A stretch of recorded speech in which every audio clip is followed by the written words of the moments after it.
siswi semester 4 Pendidikan Biologis Universitas Katolik Widya Mandira Kupang dengan nomor induk 14118022. Pada kesempatan ini saya akan membahas tentang materi pengenalan mikrobiologi dalam mata kuliah mikrobiologi dasar, dan dosen pengasuh pada mikrobiologi dasar ini yaitu Ibu Hildegardis Nisa SPD MPD. Langsung saja saya akan membahas tentang materi ini, yang dimana terdapat 4 suku pembahasan. Yang pertama, sejarah perkembangan mikrobiologi, ruang lingkup mikrobiologi, kedudukan mikroba. Yang keempat, klasifikasi mikroba. Yang pertama, sejarah perkembangan mikrobiologi. Sebelum saya menjelaskan sejarah perkembangan mikrobiologi, terlebih dahulu kita tahu dulu apa itu mikrobiologi. Mikrobiologi adalah ilmu yang mempelajari organisme makhluk kecil yang tidak dapat dilihat dengan mata telanjang dan hanya dapat dilihat dengan mikroskop. Mikrobiologi merupakan telaah mengenai organisme hidup yang berukuran mikroskopis. Karena berukuran mikroskopis atau yang sangat kecil, maka organisme ini dikelompokkan ke dalam organisme, yaitu bakteri, protozoa, virus, alga, dan cendawan mikroskopis. Mikroorganisme ini sangat erat kaitannya dengan kehidupan manusia, sehingga ada yang bermanfaat dan ada yang merugikan. Untuk mempelajari mikrobiologi secara umum dikategorikan dalam 3 periode. Yang pertama, era perintisan, kedua, era keemasan, yang ketiga, era modern. Yang pertama, era perintisan. Pada periode ini menggambarkan penemuan dunia jasa klinik oleh para ahli dan adanya teori generasi spontan lawan biogenesis. Pada tahap ini ada seorang yang berkebangsaan Belanda, yakni Anthony van Leeuwenhoek, pada tahun 1632 sampai 1723 melakukan suatu pengamatan mengenai mikroba atau bakteri dan protozoa. Leeuwenhoek membuat gambar-gambar bakteri yang ditemukannya dari air hujan, air sungai, air liur, cuka, serta substansi lainnya, dan beliau memberikannya dengan gambar-gambar serta keterangan-keterangan yang menarik. Kemudian sel bakteri tersebut digambarkan dalam sketsa berbentuk bola atau kubus, silinder atau batang, atau bacillus, dan spiral atau spirillum. Pengamatan ini yang akhirnya melahirkan adanya ilmu mikrobiologi.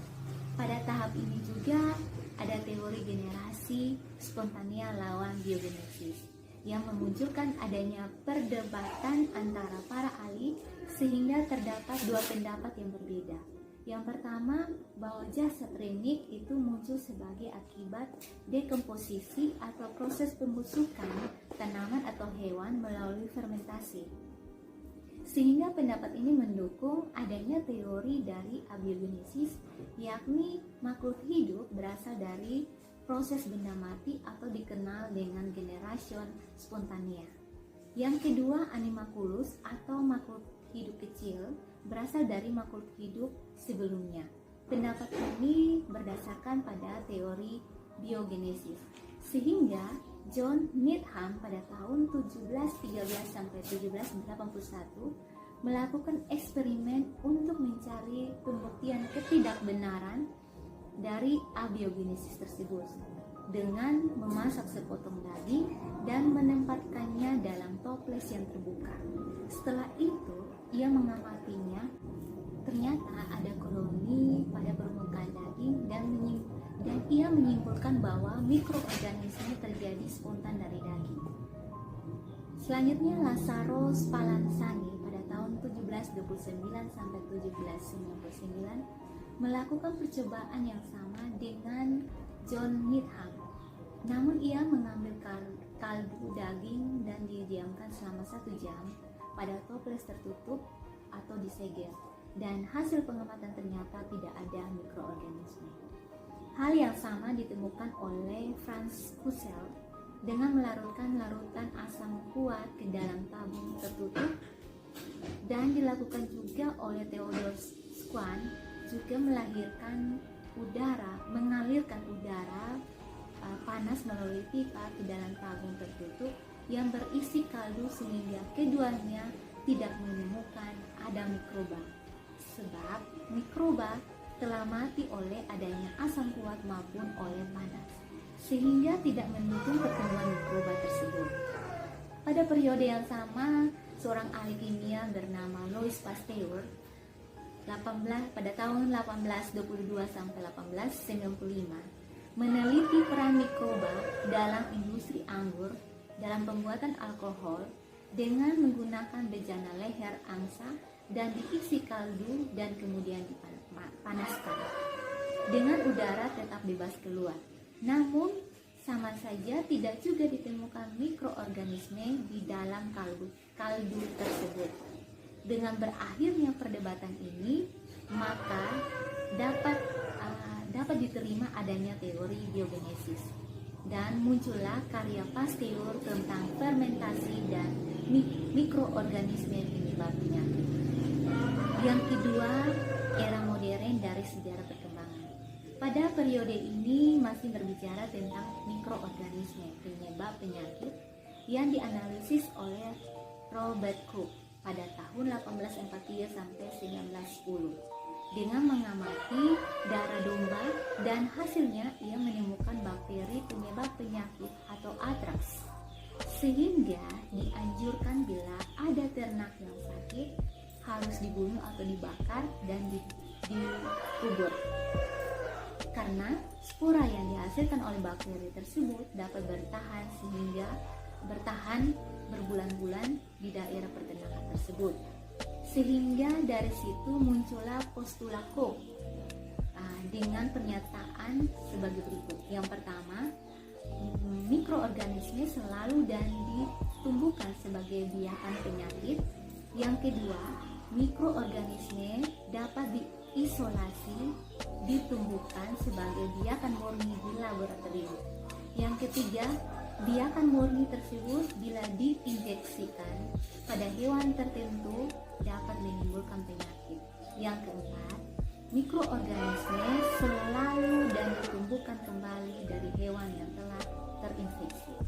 Yang ketiga dari sejarah perkembangan yaitu era modern. Pada era ini ditandai dengan dipergunakan banyak metode dan peralatan mutakhir seperti mikroskop elektron, kromatografi, sampai pada komputer saat ini yang digunakan. Subpokok bahasan yang kedua dari pengenalan mikrobiologi ini yaitu ruang lingkup mikrobiologi.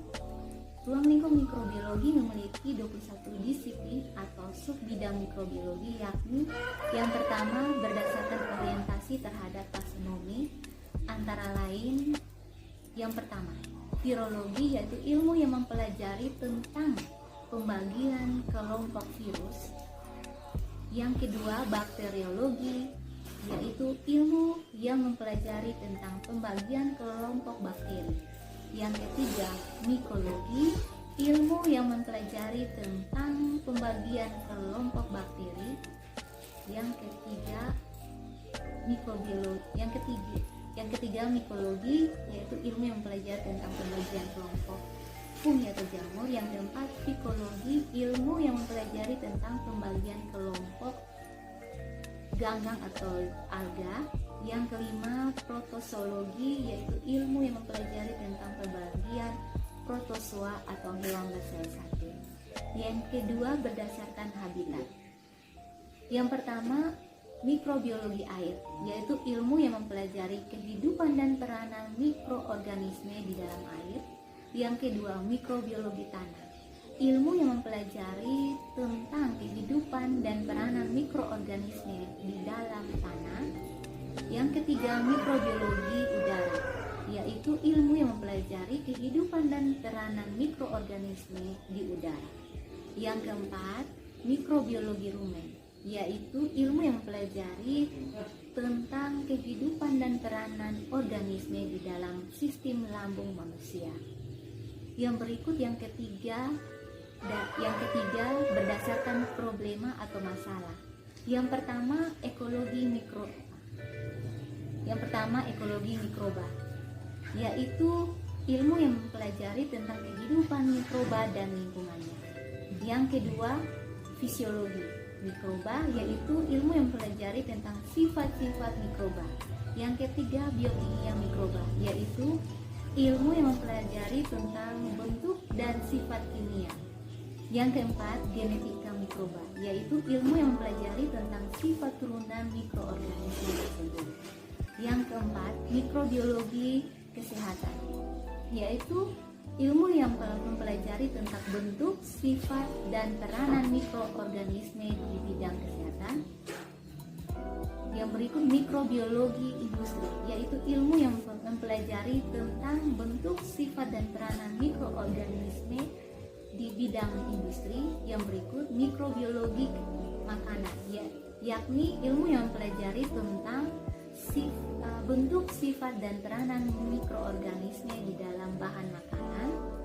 Yang berikut, mikrobiologi lingkungan, yaitu ilmu yang mempelajari tentang bentuk, sifat, dan peranan mikroorganisme di dalam lingkungan, yaitu tanah, air, udara. Yang berikut, mikrobiologi sanitasi, yaitu ilmu yang mempelajari tentang bentuk, sifat, dan peranan mikroorganisme di bidang sanitasi. Kemudian mikrobiologi geologi, yaitu ilmu yang mempelajari tentang bentuk, sifat, dan peranan mikroorganisme di bidang pertambangan. Yang berikut, mikrobiologi pasca panen, yaitu ilmu yang mempelajari tentang bentuk, sifat, dan peranan mikroorganisme pada masa pasca panen. Yang berikut, mikrobiologi analitik, yaitu ilmu yang mempelajari tentang bentuk, sifat, dan peranan yang harus dianalisis kehadirannya di dalam suatu bahan atau habitat.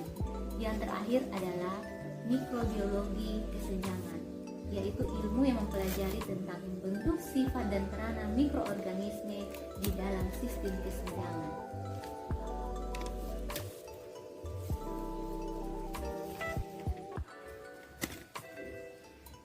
Subpokok bahasan yang ketiga yaitu kedudukan mikroba.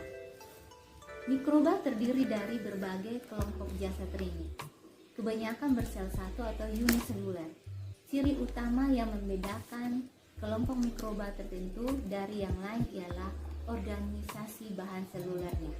Perbedaan ini yang memisahkan semua protista menjadi dua kategori, yaitu protista eukariotik, yakni terdiri dari protozoa, alga, jamur atau cendawan, dan jamur berlendir. Yang kedua, protista prokariotik, yaitu protista yang terdiri dari kuman atau bakteri, cyanobacteria, dan archaeobacteria.